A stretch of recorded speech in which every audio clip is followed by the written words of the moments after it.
in the midst of us. We raise you up with our praise, Jesus. Jesus, we exalt you. We proclaim you are King. Standing in the midst of us, we raise you up with our praise. Hallelujah. And as we worship, in your throne, and as we worship in your throne, and as we worship in your throne, come Lord Jesus and take your place. Sabihin natin muli, Jesus, we enthrone you. Jesus, we enthrone you. We proclaim you are King. Standing here in the midst of us, we raise you up with our praise. Things are by Jesus, we enthrone you. Jesus, the blessing of us to do. We enthrone you. We proclaim you are King. Standing here in the midst of us, we raise you up with our praise. Let us be worship in your throne. Let us be worship in your throne. Let us be worship in your throne. Come Lord Jesus and take your place.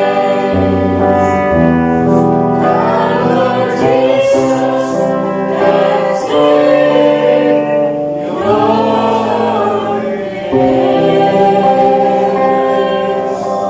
Dito sa Book of Genesis, chapter 12, verse 1 to 3, sinabi nga ng Panginoon kay Abraham, umalis ka sa iyong lupain at sa iyong mga kamag-anak at sa bahay ng iyong mga kamag-anak at sa bahay ng iyong ama na ikaw ay papasalupain, ituturo ko sa iyo at gagawin kitang isang malaking bansa at ikaw ay aking pagpapalain at padadakilain ko ang iyong pangalan at ikaw ay magiging isang kapalaran at pagpapalain ko ang mga magpapala sa iyo at susumpain ko ang mga susumpa sa iyo at pagpapalain sa iyo ang lahat ng angkan sa lupa. So tayo muna ay manalangin. Panginoong Diyos na makapangyarihan sa lahat, nagpapasalamat kami sa araw na ito at minsan pa ay binigyan mo kami ng pagkakataon at malaya na patuloy na makadaong palad ang bawat isa sa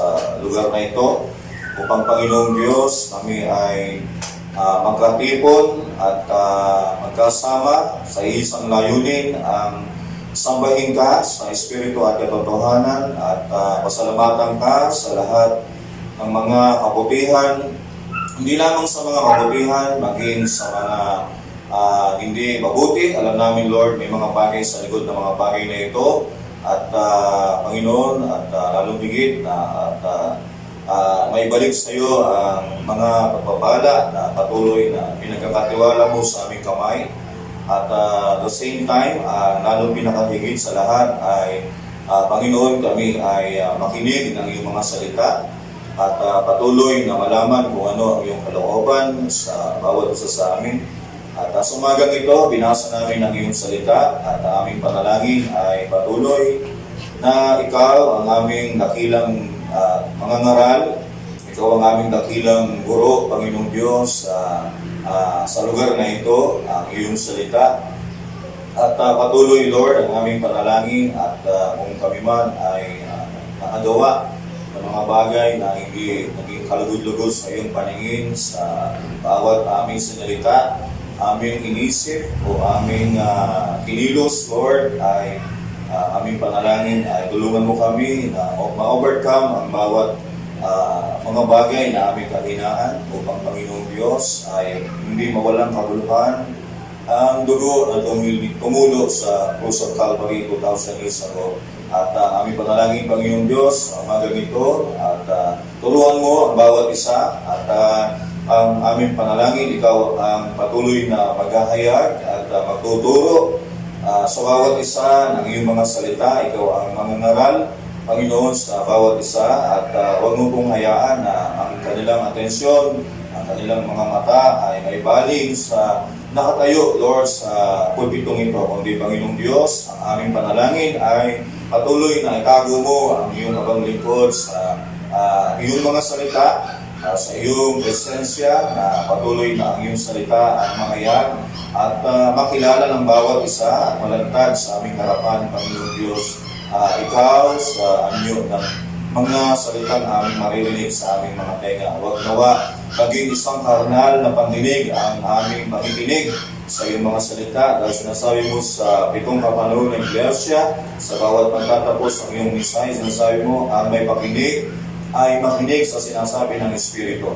Kundi Lord, ito ay ang pakikinig na ito ay ang pananampalataya na nagmumula sa Espiritu Santo, Panginoon. Kaya nga po, Ama, ang aming panalangin ay ito matanggap nawa ng bawat isa, Lord, ang papahayagan, Lord, ang iyong mga salita sa umagang ito, sa mga bagay na nais mong sabihin sa iyong mga hinirang, Lord, sa lugar na ito at sa ito pang tatawagin mo, Panginoong Diyos, na mga hinirang sa lugar na ito. At ang aming panalangin ay maging mabuti kaming impluensya sa kanilang, Panginoong Diyos, dahil bilang kami ay nauna sa larangan ng aming sahing ito, Panginoong Diyos. At maraming salamat po at sa iyo namin ipinagkakatiwala ang lahat ng bagay sa pangalan ng Panginoong Kristo.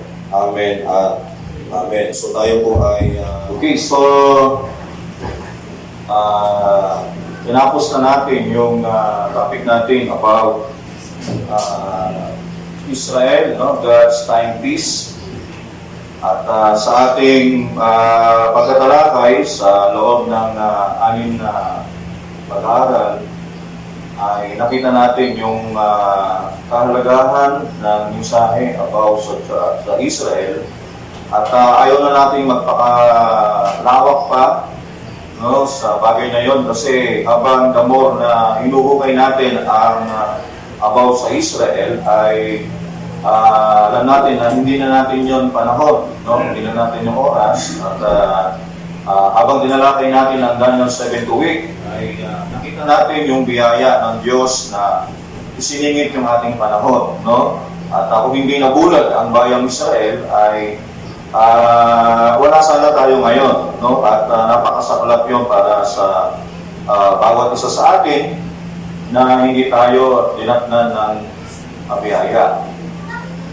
So, okay. So ngayon ay bala ko ito ay panibagong series ng ating pag-aaral, no? Pinamagatan po ito Israel and the Church Type, no? So Israel and the Church Type, no? Makita natin ang Israel at ang Iglesia. Pag sinabing Iglesia, walang ibang Iglesia. Isa lang naman talaga ang katawan. No, sabi ng Biblia, sabi ni Paul ay isa lang ang katawan, no? At maraming bahagi. Kaya lang sa panahon natin ay maraming katawan. Kung sinabing katawan, ito ay Iglesia. Nagkaroon ng maraming iba't ibang pananampalataya sa salita ng Diyos, mga kapatid, no? Ang iba ay tinawag ng kanilang katawan na Pentecostal, Baptist, Methodist, ng Katoliko, at iba pang katawagan. Pero sa atin, hindi tayo nag-specific sa isang pangalan na pwede natin tawagin, we are the Church of Christ, we are born-again Christian, tayo ay iglesia ng Diyos, pero hindi tayo pwedeng pumukus lang sa isa kasi ang tawag sa mga believers, no, pagdating sa Gentile, ay napakaraming katawagan. No? Kung tawagin ka ng Church of God, okay lang yan. No? Kung tawagin ka ng Church of Christ, ay okay lang yan kasi yan ay biblical. Pero, meron lang isang pananampalataya. Diba? Dapat lahat tayo, kahit iba-iba yung pangalan, dapat ay isa lang yung ating pananampalataya. There's only one baptism, there's only one God, not only one Lord. No, lahat ng bagay ay yan ang isang katawan, mga kapatid. Okay, so sa pagtatalakay natin ngayong ito, makikita natin kung paano nasimula ang Israel. No? At doon din natin makikita kung paano nasimula ang church. Kaya ang Israel in the church is type. No, magkatipo yan natin. Kasi ang Israel ay literal, ang church ay spiritual. Di ba? Kung nagsimula ang bayang Israel sa Kanaan, yun ang kanilang literal na bansa.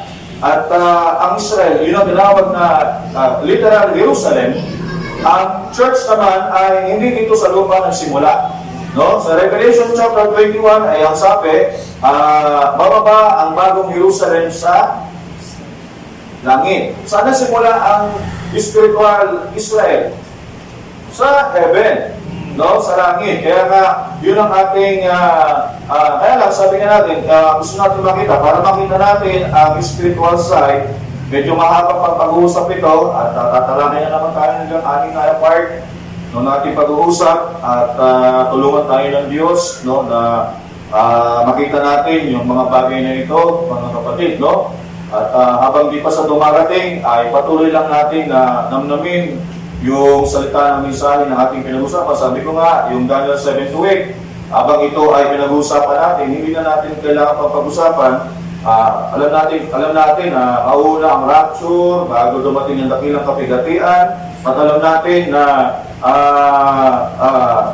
sabi na ay kalunos-lunos ang mga tao na dadaan sa dakilang kapigatian. Pero hindi na natin dapat paglaliman, alamin kung ano mangyayari. Alam natin, mayroong mark of the beast at mayroon na tawag na kapag ikaw ay walang tatak sa kanang kamay at sa ulo, ay hindi ka makapagbili. No? At ang alam na natin yan ay hindi yan microchip, hindi yan vaccine na itatatak. So yan ay doctrine. No, doctrine na yan. Kasi ang kamay ay hindi yan literal. No, ito ay ibig sabihin ng kamay kasi ano ba ito? Ito yung gumagawa eh. Siyempre, hindi kumikilos ang iyong kamay na hindi sinasabi ng isip. Kaya ang isip, ano na dyan? Doktrina. No? Aral. At ano yung pagkumalina sa isip, no? Ayun ang sinasabi. Kasi nga, ang salita ay thought express. Di ba? Ang salita ay lumalabas sa bibig ko ay ang kaisipan na galing sa kaisipan. No? Kaya sabihin, ang kamay, ito ay manifestation ng iyong kaisipan kung ano na itanim dito. Ibig sabihin, mas malalim ang tunuro sa atin ang mensahe niyan, mga kapatid. No?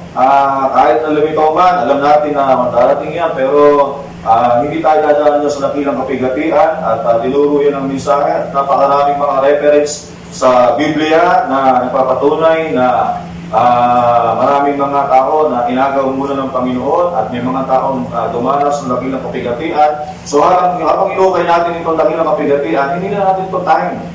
Di ba? Ang dapat natin tutukan itong time natin kasi ang mensahe natin, kaya dumating ang mensahe, dahil ito yung magdadala sa atin sa pag-agaw.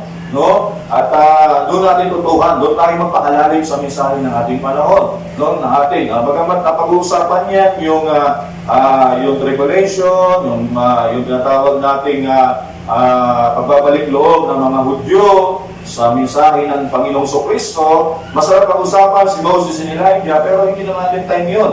Diba? Kaya nga pinag-usapan natin yan mga bagay na yan. At para sa atin, sabihin natin, ano ba, meron na lang ba 3 taon o 7 years? O, Bagamat wala tayong pakialam kung 3.5 yan o 7 years, pero dinuro ng mensahe, 3.5 na lang talaga. Pero ganun pa man, wala tayong pakialam doon kasi hindi na natin nga time yun eh. Bakit natin uumahayin yung bagay na hindi na natin talaga panahon? Kaya nga, bagamat pinapakita lang sa atin, sabi binigyan tayo ng halinaw, pinatanaw sa atin ng Panginoon sa pamagitan ng mensaheng ito kasi para makita natin kung gaano tayo kadakila, gaano tayo kayaman, o bakit tayo magpasalamat sa Diyos dahil sa mensaheng ito. At ang isang bagay lang na pag hinayaan natin na lumagpas sa harapan natin ng mensaheng ito, yun ang isang bagay na pinaka-kalulus-lulus sa atin. Kasi nga sabi ko nga, hindi galing sa atin talaga ang mensaheng ito. Binigyan na tayo ng Diyos na pagkakataon na makapasok ito. Ngayon, nais ko simulan mga kapatid. Ngayon sabi dito, si Abraham ay tinawag ng Diyos. No, si Abraham ay isang nananahan siya, nakatira si Abraham sa lugar ng Babylonia. Ang Babylonia ngayon ay ang Iraq. Okay, sabihin, ang tunay na bayan ni Abraham ay Babylonia. Pero nung tinawag ng Diyos si Abraham, sabi niya, sinabi nga ng Panginoon kay Abraham, umalis ka sa iyong lupain. Ano yung lupain? Ang Babylonia. Ibig sabihin ng Babylonia is confusion. Diba?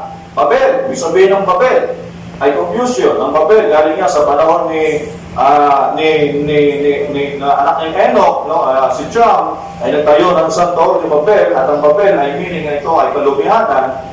Okay, hanggang sa paglipas ng panahon naging Babylonia. Ang Babylonia ay kagulumihanan, confusion, no? Ibig sabihin, nung dating ang pagsamba dito ng mga tao ay sila'y sumasamba sa gawa ng kamay ng tao. No? Kaya nga, si Abraham ay tinawag ng Diyos at sabi sa kanya ay sinabi nga ng Panginoon kay Abraham, umalis ka sa iyong lupain, no? At sa iyong mga kamag-anak at sa bahay ng iyong ama na ikaw ay papasalupain, ituturo ko sa iyo. So si Abraham ay, pag sinabi kong umalis, kaya nga, dyan ang galing yung salitang church, kasi ibig sabihin, called out. No? Kaya ngayon, nagsisimula na tayo, di ba? Na ang ibig sabihin na si Abraham, siya yung ating ama ng bansang Israel, ama sa pananampalataya ng iglesyang Kristiyano. Kasi si Abraham, lahat ng pinakaugat, di ba? Sabi niya, Abraham, hindi pa Abraham ang pangalan niya, at ang sabi, umalis ka. Sabihin, called out. Sabihin, totally called out. Iwanan mo lahat. No? At iwanan mo ang lahat ng bagay, lahat ng kinagistan mo, lahat ng natutunan mo, lahat ng nalaman mo sa mahabang panahon sa iyong lupain. Sabi niya, at ikaw ay dadalhin kita sa isang lupain. No, sabi niya, at sa bahay ng iyong ama, ikaw yung malis sa mga kamag-anak, at ikaw ay papasalupay, ituturo ko sa iyo. Sabi niya, meron akong pagdadala sa iyo. Kasi bakit? Kasi kung saan, magkasabay, ibig sabihin, kung saan, doon ako magsisimula, sisimulan mo ng isang lugar, isang bansa na wala pang tao, at ikaw ang papasimula ng ibang binhi. Diba? Ibig sabihin, ay kaya nga gano'n ang Diyos mamunga ang ayon sa binhi Kasi kaya ang Diyos gano'n nagpasimula. No? Kasi nga, doon sa lugar na yon ay, kung pag-aaralan natin yung lugar ng Babylonia, ng time ni Abraham, ay hindi yun naging kalugod-lugod sa ating Panginoong Diyos, sa harapan niya. At sabi ng Diyos kay Abraham, at gagawin kita isang malaking bansa. Pero, pag tinignan mo, hindi naman malaking bansa ang Israel. Di ba? Napakaliit nga eh.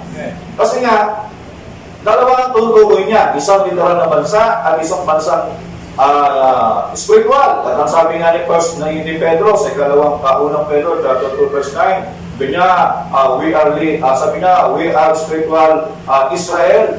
Diba? Sabi niya, we are a nation, tayo ay bansang Israel.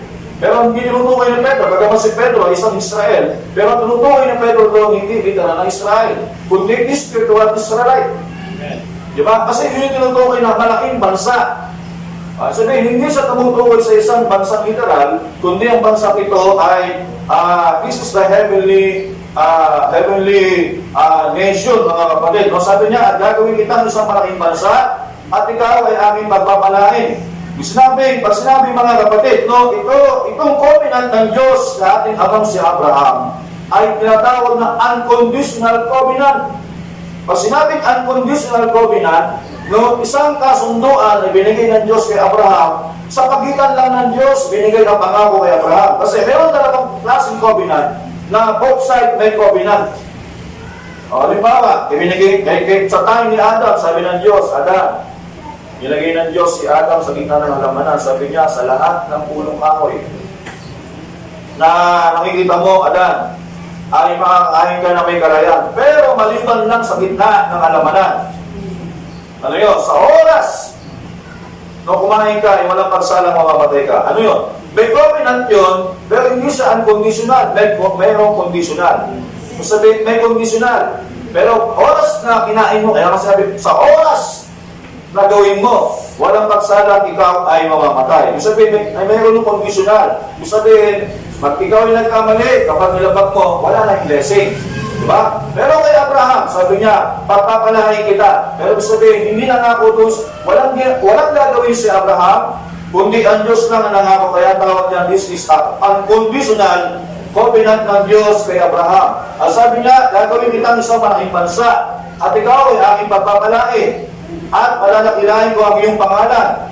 Sabi niya, at ikaw ay magiging isang kapalaran, at pagpapalain ko ang mga magpapala sa iyo, at susumpahin ko ang mga susumpa sa iyo, at pagpapalain sa iyo ang lahat ng angkan sa lupa. So, ibig sabihin, pag pinag-usapan natin yan, ang covenant nito ng Diyos kay Abraham, ay hindi lang nanatili ito kay Abraham, kasi nga, maging sa kanyang binhi. No? Ano ba yung literal ng binhi ni Abraham? Ang bayang Israel. Kaya kahit napakaliit ng bansang Israel, no? Ay hindi yan maiwan-iwanan ng Diyos eh. Kasi bakit? Kasi nga, may covenant kasi ang Diyos dyan eh. Di ba?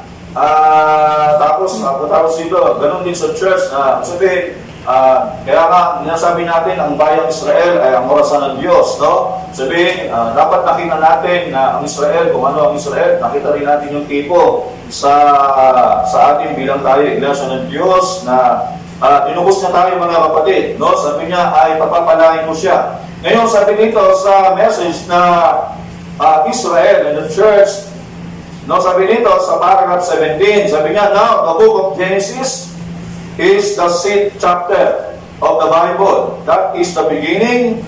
The word Genesis means the beginning. Kasi ang pinagpunan natin ng salita ay ang Genesis, at alam natin yung salitang gene. No? Ibig sabihin yung salitang gene ay binhi. Pag tinanggal mo yung S-I-N, no? Yung magiging gene, ang sabihin yung binhi. No? At tinutukan ng S-I-S. Kaya tinawag ng Genesis kasi ibig sabihin pasimula. Ibig sabihin, ang pag sinabing gene ay ang binhi o pinagmulan, mga kapatid. Kung gusto natin malaman ang lahat ng bagay na pinagmulan, ang lahat ng pananampalataya, dumami ang iba't ibang pananampalataya, balikan mo muna kung saan ito nag-original. Kung gusto mo malaman kung paano dumami sa haba ng panahon, no, kung saan pupunta ang lahat ng naitanim. Kaya nga sabi ng Panginoon, sabi ng mga alagad, Panginoon, may tumupo doon, paniranda mo. Hindi mo yun tinanim. Pero sabi niya, bubunutin ba namin? Sabi niya, huwag ninyo bunutin. Hayaan ninyo sa lumang silago. Kaya nga may kausap akong ibang pananampalataya. Kung hindi sa Diyos ang aming gawain, bakit nagpapatuloy? At maraming kaluluwang naliligtas, maraming church na nagtatayo. Kung ano kasi nalilig mo, yun ang magiging puno. Pero sabi, hinayaan ng Diyos niya kasi hinayaan niya hanggang sa panahon ng harvest time. Pero sa harvest time, makikita ng Diyos kasi paano makikilala sa pamagitan ng bunga. Siyempre, kung nalilig talaga yung salita ng Diyos, no? Kung ibanghelyo ang itinanim ng Diyos sa isang iglesia, siyempre, aanin yan ang salita ng Diyos. Pero kung itinanim dyan ay ang mga doktrina ng tao, aanin yan ang mga doktrina ng tao, aral ng tao, mga kapatid. No, ganyan lang yan mga kapatid. Kaya, sabi dito, Genesis is the 6th chapter of the Bible, the beginning. Ito daw pasimula. No? Isabihin, kaya nga, ngayon, sa Israel ay nagkaroon ng tatlong malalaking pananampalataya. No? Sabi nga natin, pag-aralan natin sa God is Israel, sa God's Timepiece, part 3. Yun yung hindi natin talaga na-record, di ba? Sabi doon, sa bansang Israel, ando doon ang Judaism, no? Ando doon din yung Islamic, at the same time, ando doon yung tinatawag daw ng Christianity. Pero dati base sa pag-aaral natin, walang Christianity doon. No? Kasi ang Christianity, ang totoong Kristiyano ay Bago sumalakay si General Titus, wala na ang Kristiyano noon. Di ba? Sila ay nagsipangalat na sa iba't ibang panig ng mundo, mga kapatid. So, hallelujah. Yun ang sabi ng Bible, mga kapatid. Ngayon, si Abraham ay nagmula sa lugar ng Babylonia, no? Siya daw ay nagmula sa lugar ng Babylonia, mga kapatid. Ngayon, babasa tayo sa paragraph 43. So, ganito tayo. Pag nangangarap tayo ng salita ng Diyos, ay lagi nakabackup ang message of the hour. Kasi, wala tayong sariling mensahe, mga kapatid. No? Kundi, ginagamit natin yung message of the hour. Ngayon, sa paragraph 43, sabi niya, now, I want to notice that is the beginning of Christianity, of the church. Sabi niya, and I want to notice that was not because Abraham was a good man. Sabi niya, hindi dahil sa Abraham ay mabuting tao, it was because God elected. No, dahil siya ay pinili ng Diyos and choose Abraham. Pinili niya si Abraham. It was not Abraham choosing God. Hindi si Abraham ang pumili sa Diyos. Ang Diyos ang pumili kay Abraham. It was God choosing Abraham. Can you see it? And now what? Now, as it was then. So if today, it's not you choosing God, it's God choosing you. Ngayon, sabi niya, magpasalamat tayo kasi hindi tayo pumili sa Diyos, kundi ang Diyos ang siyang pumili sa atin, mga kapatid. Now, sabi niya ito, sabi niya, this made the very strong, and I want you to notice immediately after choice. Matapos na piliin daw si Abraham ng Diyos, after choice, election, it's separation from everything else. Sa iyong ama, kung sa iyong ama, ganoon din dapat tayo. Kung si Abraham, matapos siyang tawagin ng Diyos at pinili ng Diyos, hindi sa kanyang sarili, kundi ang Diyos ang pumili sa kanya. Kundi sabi niya, it's separation from everything. Ibinukod ni Abraham ang lahat-lahat nang meron siya sa dating niyang pinanggalingan. What is Babylon in our time? Ito earthly, di ba? Kaya sabi ng Biblia, huwag natin ibigin ang sanlibutan. Iba kasi magmamahal tayo dito sa libutan eh. Pag sinabing huwag natin ibigin, hindi mo kasi pwedeng ibigin ang sanlibutan. At the same time, mahal mo ang Diyos. Sabi ng Biblia, hindi pwede kasi magkakaroon ka ng dalawang Panginoon. Yung isa, sasawayin mo, hindi mo maglilingkod ka ng tapat, at sa isa ay tatalikuran mo yon. Ayaw pa naman na talikuran ko ang Panginoon ng mga Panginoon at magiging tapat ako sa sanlibutan. Di ba? Napakasaklap nun, mga kapatid. Kaya nga, mas pipiliin ko ang sundin, yung talagang tunay na tumatawag sa atin, mga kapatid. Kasi, malalaman natin, mga kapatid, sabi dito, tapusin ko muna yung pagbasa dito, sabi niya, it's separation from everything else. As soon as he called, he elect, sabi niya, calls, sabi niya, tinawag siya. Then when he called, he separated you from everything that hangs on to you. That proves that it's not in a denomination, it's not 2 or 3 people together. You expect everything individual. Amen. This individual affair with every person. Sabi niya, hindi ito samahan ng 3 grupo, ng 2 tao. Sabi niya, ito ay personal. Pag tinawag ka ng Diyos, pinili ka ng Diyos, ano kasunod? Total separation from unbelief. Yes. Tatalikuran mo ang lahat ng bagay. Di ba? So, yun ang mahirap doon. Kasi nga, si Abraham, makikita natin kasi siya may pinagmulan eh. Siya yung ating ama. At siyempre, kung siya yung ating ama, siya yung ating huwaran. Siya yung ating sinusundan ng ating pananampalataya. No? Kaya nga si Abraham, tinawag ng Diyos at babasahin natin yung Hebrew chapter 11, verse 8 to 10. Tingnan natin yung pananampalataya ni Abraham. No? Hebrew 11. Okay. Verse 8. Sabi dito sa pananampalataya, okay. Okay.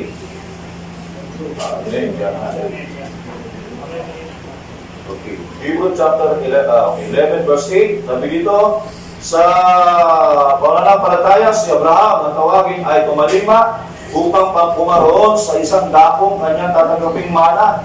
At siya ay yumao na hindi nalalaman kung saan siya paroon. Tingnan niyo yung salita ni Apostol Pablo, dahil sa pananampalataya ni Abraham, sa laki ng pananampalataya ng Diyos, kay ni Abraham sa Diyos, at sa takot niya sa kanyang salita, ay hindi niya alam yung kanyang parutungan. Nagsimula sa paglakbay. Nagsimula sa total separation. Lumabas siya doon sa kanyang bayan. Lumabas siya doon sa kanyang kamag-anak. Sa lahat ng kanyang nakasanayan, sabihin natin, ito kasi nakasanayan ko. Ito kasi yung kinalakihan namin. So, pag tinawag ka ng Diyos bilang Kristiyano, ang Diyos may bagong pamamaraan na gagawin sa iyo. Kailangan mo pa rin ang lahat ng bagay, lahat ng bagay na tutunan mo sa iyong mga magulang, sa iyong pinanggalingan, kailangan mo tanggalin lahat yan kasi ang Diyos ay magpapasimula uli ng bagong binhi sa iyo. Diba? Ng bagong isang pagkatao sa iyo, mga kapatid. So, yun ang gusto ng Diyos, na gusto niya tayo ay maiwalay. Ngayon, sabi nito sabi ni Pablo, sabi niya, sa pananampalataya, siya ay naging manlalakbay sa lupang pangako, na gaya ng hindi niya sariling lupa, na tumahan sa mga tolda, kasama si Isaac at si Jacob, na mga tagapagmana ng isang pangako na kasama niya, sapagkat inaasahan niya ang bayang may mga kinasasaligan, na ang nagtayo ay ang gumawa ay ang Diyos. So bagamat kasi alam natin si Abraham ay the prophet of God, o sinabing prophet of God, mas hindi lang niya nakikita yung isang literal na bansa, nakikita niya pa yung spiritual nation. So, kaya sabi niya Abraham, pero doon siya dinadala ng Diyos sa isang literal na bayan. Pero sabi niya, bagamat si Abraham sa pagsunod niya, ay hinahanap niya talaga yung isang bagay na, isang lugar na hindi ang tao nagtayo. Nakita ni Abraham yun. Pero dahil nga, iba yung panahon ni Abraham, iba yung mensahe ni Abraham. Pero sabi niya, nakita ni Abraham yung isang lugar na kung saan ang Diyos ay nang nagtayo ng lugar ng tahanan na yun.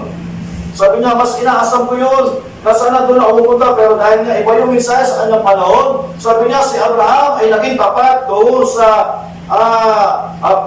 pinagdala sa kanya ng Diyos. Kasi nga, sabi nito, ang pangako ng Diyos sa kanya, no, sabi niya, pag pinalitan mo yung Genesis, sabi niya, tataling kita sa isang lugar. Sabi niya, pagpapalain kita. Kailan pinagpala si Abraham ng Diyos? Nung nakarating sa lupang pangako. Pero habang si Abraham ay naglalakbay, papunta sa lupang Kanaan, pinagpapala na siya ng Diyos. Pero mas higit na pinagpala ng Diyos si Abraham nung siya'y nakatayo na sa lupang pangako. Diba? Ano yung lupang pangako sa ating panahon? Mensahe sa ating panahon. Kaya pag ikaw nakatungtong na sa mensahe nito, mas lalo kang pagpapalain ng Diyos. Kung bago ka pa lang sa mensahe, naglalakbay ka pa lang, at unti-unti mo pinag-aaralan ang mensahe ito, pinagpapala ka na ng Diyos. Along higit kapag ikaw nakatayo na sa lupang pangako, mga kapatid. Kasi bakit? You are the seed of Abraham. Kaya ang bayang Israel, hindi niya matalo-talo kahit sa liit ng bansang yan. Bakit? Kasi nakatayo sila sa lupang pangako. Di ba? So, ganyan din ang ginagawa ng Diyos sa ating panahon. Babasa tayo isang scriptures, Ephesians. Nakapuso ko ng hindi na. Kaya pala itong nahabol ko yung. Hindi, ayaw ko ng malamig. Brad, meron na Brad.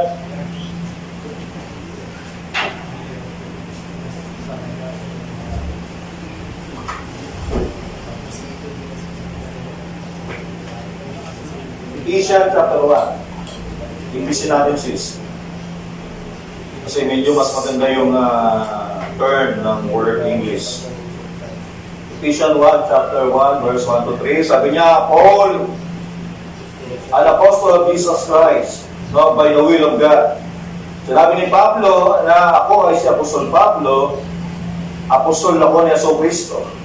Hindi dahil sa nagtapos ako ng Bible school, nagtapos ako ng seminary, at alam natin ang story ni Pablo. Si Pablo ay isang followers ni Gamaliel. Si Gamaliel ay isang Hudyo, isang guro ng Hudyo, at dalubhasa siya sa salita ng lumang tipan. Pero nang mamit ni Pablo sa Yesu Cristo sa daan ng Damasco, sabi niya sa Galatians chapter 1 verse 11, sabi niya, yung mga bagay na pinapahayag ko ngayon sa inyo, hindi na mula sa tao. Sabi, hindi na turo ni Gamaliel ito. Hindi na ito turuan ng Bible school sa amin. Ito ay kapahayagan na ng Panginoon Kristo. Diba? Kaya sinabi niya, Paul, an apostle of Jesus Christ. Hindi mo pwedeng tabihin, I'm an apostle of Jesus Christ, at the same time, tapos ka ng Bible school. Kung dahil nagtapos ako ng Bible school, kaya ako nag-preach. Hindi ka apostle of Jesus Christ. Diba? Ang tunay na apostol ng Kristo, tinawag ka talaga ng Panginoon. Hindi ka talaga nag-aral. Pero, kasi, ang Diyos naman, patuloy na natutulong sa bawat mga manggagawa. No? Hindi naman, kasi ang salita ng Diyos ay malawak, hindi natin pwede sabihin, alam ko na ang salita ng Diyos. Paano mo masasabi? Kasi God is eternal. The word is eternal. No? Paano mong dadalhin ang isang eternal, ilalagay mo sa iyong isip, yung eternal na iyong kaisipan ay hindi eternal. Kaya nga, ang salita ng Diyos, kapag na pinag-uusapan, pinag-aaralan, no, ay hindi natin ito matapos sa God is eternal. Sabi niya, by the will of God, to the saints we are an in Ephesus, and to the faithful in Christ Jesus. Pero, tinan nyo, ina-address ito ni Apostol Pablo to the faithful in Christ Jesus. Diba? Ang sabihin, nangungusap siya doon sa mga taong tapat sa Panginoong Kristo. Tapat sa mensahe ng kanilang panahon. And grace be unto you. Sinasabihan niya, yung faithful in Christ Jesus. Grace be unto you. And peace from God, our Father, and from the Lord Jesus Christ. Blessed be the gospel of God. At sabi niya, blessed be the God and the Father of our Lord Jesus Christ, who had blessed us with all spiritual blessing in heavenly places in Christ Jesus.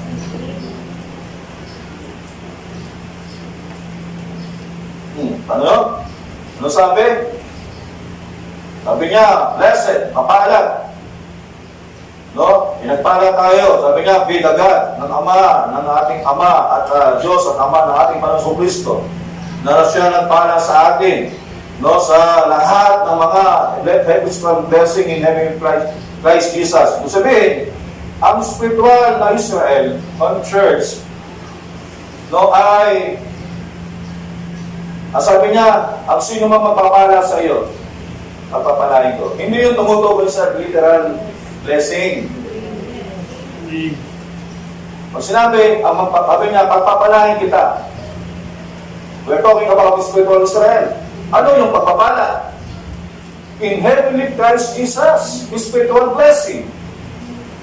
Yung makita mo, yung lalim, yung lawak ng Ebanghelyo, makita mo ang tunay na pagka-Diyos, ang predestination, ang serpent seed, no, ang 7 church ages, no, yung position mo, ang tao ay may body, soul, Holy Spirit. Sabi nga, makita mo ang mensahe, tayo ay may mensahe ngayon. Pag nakita mo yan, nakuha mo lang yung heavenly blessing.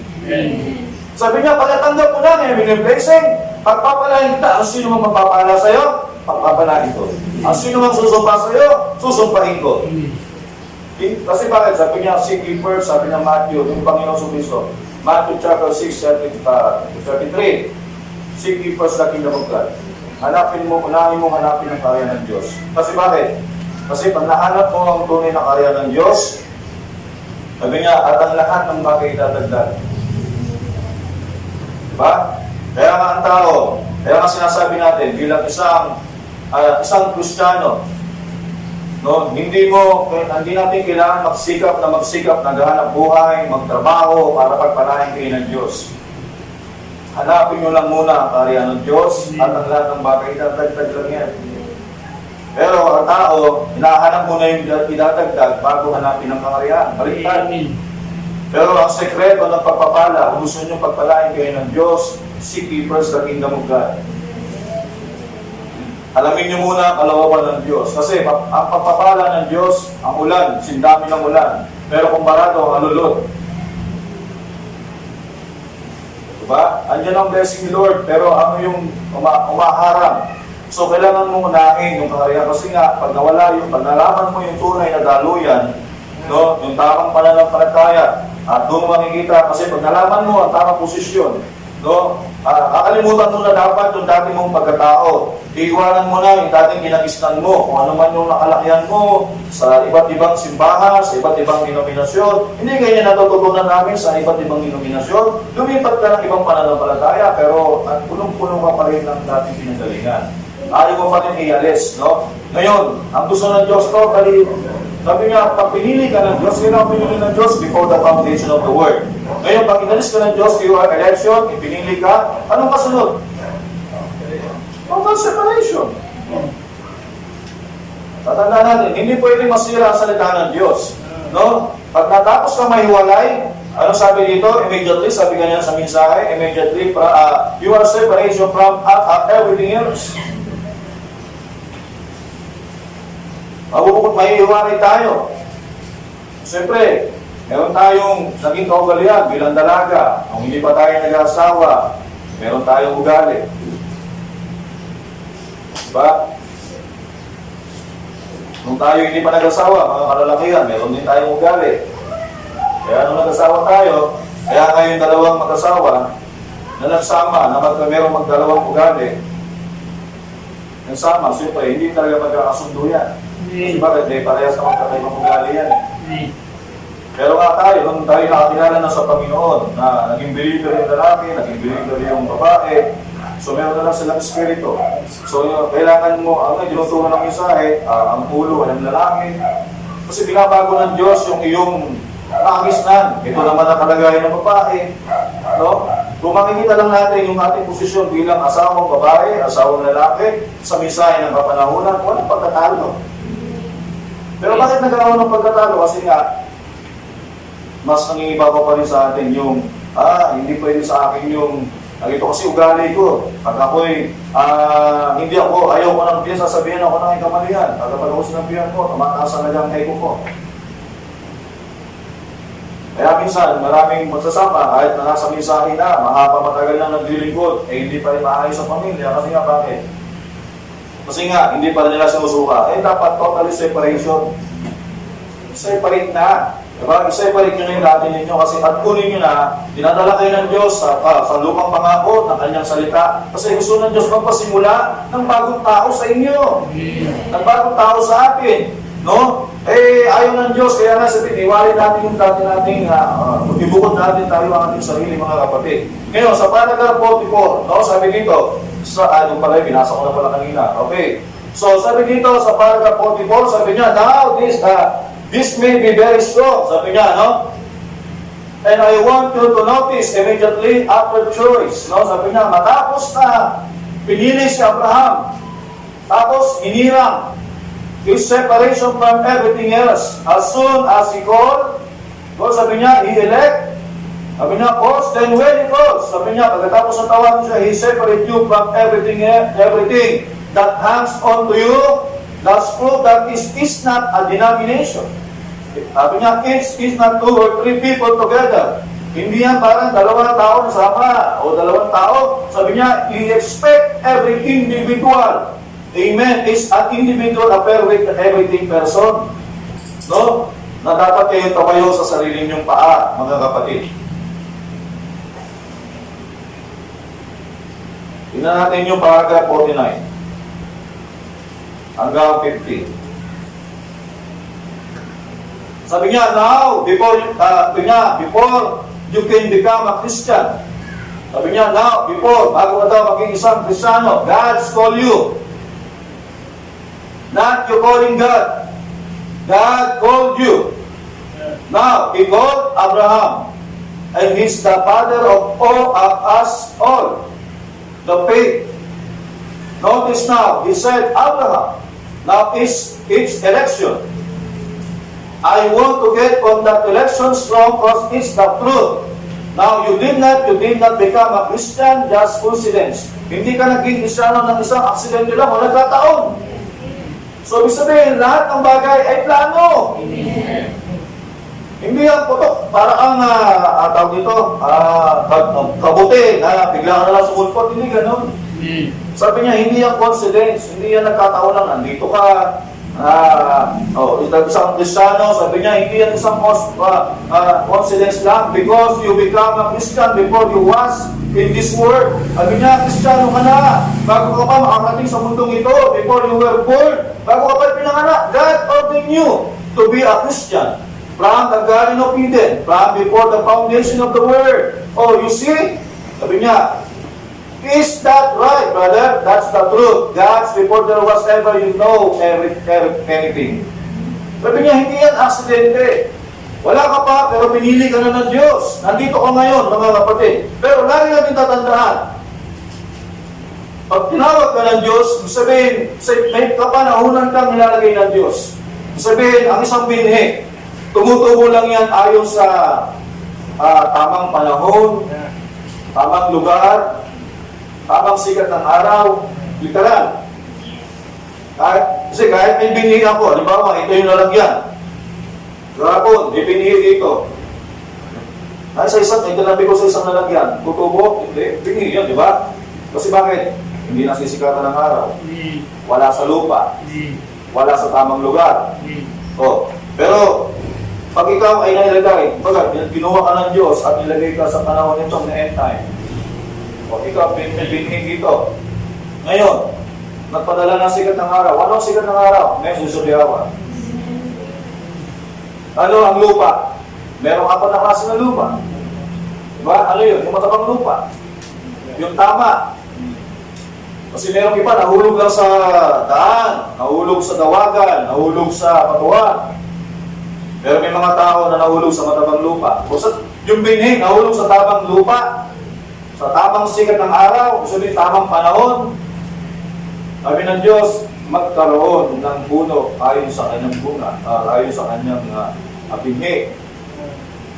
O, di ba? So, bakit? Kasi nasa tamang panahon. Kung sabihin, mga kapatid, no? Yun ang isang bagay na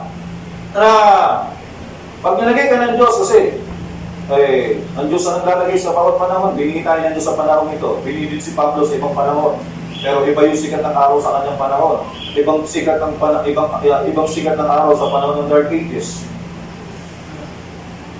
Iba-ibang panahon. Pero dito tayo nilagay ng Diyos. No? Pero sabihin, pag nilagay tayo ng Diyos dito, at dumating yung sikat ng araw, at nasa tamang binhi, hindi pwedeng yung binhi na nilagay ng Diyos sa isang lupa, hindi tutubo. Yung sinabi ng Diyos magkaroon, sabi ni Brother Branham, kung sinabi niya na magkaroon ng isang, kahit anong dilig ko, sabi niya literal, may isang lupa, kahit dilig ako ng dilig, inaarawan, walang tutubo. Kasi nga, bakit? Kung walang binhi. Diba? Kaya nga, kahit anong pangangaral mo, anong dilig mo, teaching, anong preaching, kung walang binhi, naghahanap ka ng pagbabago. Kung wala namang binhi sa loob, ang aasahan mong pagbabago. Diba? Kasi hindi pwede magkamali ang salita ng Diyos. Sa lahat ng binhi niya, tinawag. Pagkatapos tinawag, called out. We are living in the end time. Huwag na tayong magpatumpik-tumpik pa. Huwag na tayong kaya nga, medyo mabigat na talaga ito pinipitawan natin. Pero sinasabi ko nga kasi bakit nagmamadali kasi ang panahon. No, hindi ko na kailangan pa simulan kayo, mag-basic ka, mag-ganito ka. No? Kasi nga bago nasabi, kasi nga kakonti na lang. Kaya nga, inubuso natin lahat ng panahon ng ating magugugol, mga kapatid. No? Sinasabi natin, no? Mahirap kahit anong delay. Minsan sabi nga sinasabi ko lang lagi, pag ako nagbabayad study, bigyan nyo lang ako ng 2 buwan, 1 buwan, 2 buwan. Kasi bakit? Sinabi ko, kung tamang kung tamang tao, kung nangangaral, tapos tamang mensahe ang dala mo, tamang liwanag, tamang sikat ng araw, tapos isi-share mo doon sa tao, sa lupa, 4 na klase ng lupa. Siyempre, hindi mo naman nakikita. Siyempre, pag sikat ng araw, pinatuang liwanag, ang ibang ngelo ng mensahe, hindi mo kukuhin ng mensahe. Kasi, the deep call it to the deep. Amen. Hindi, ang salita ng Diyos, pinamagnet niya yung kapwa niya. Paano mamagnet din ang isang bagay na walang? Diba? Kahit maglagay ako ng malaking magnet, ihigupin ko ang lahat. Hindi mahigop lahat kasi bakit ang mahigop lang yung bakal. Kasi the deep call it to the deep. Sabi niya, habang panahon dito naintindihan ng isa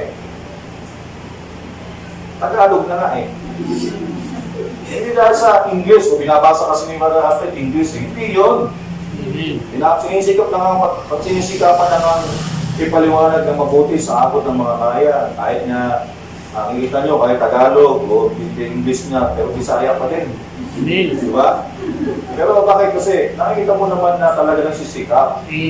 Kasi bakit? Nagsisikap na yung malalim, pinapababaw pa. Ngayon, pag mababaw na, hindi mo pa rin talaga naintindihan, wala nang problema sa nagtuturo. Alam mo yung problema? Nasabi ko nga, paano tatawagin ng isa kung wala naman talagang bibigay?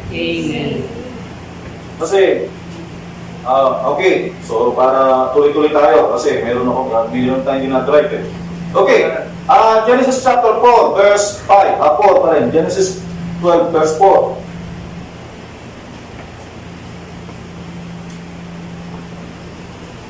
Okay, kala ko maaga pa pala. Okay, so sabi dito, kung tinawag ng Diyos si Abraham, sabi niya dito, verse 4. Tignan nyo ha.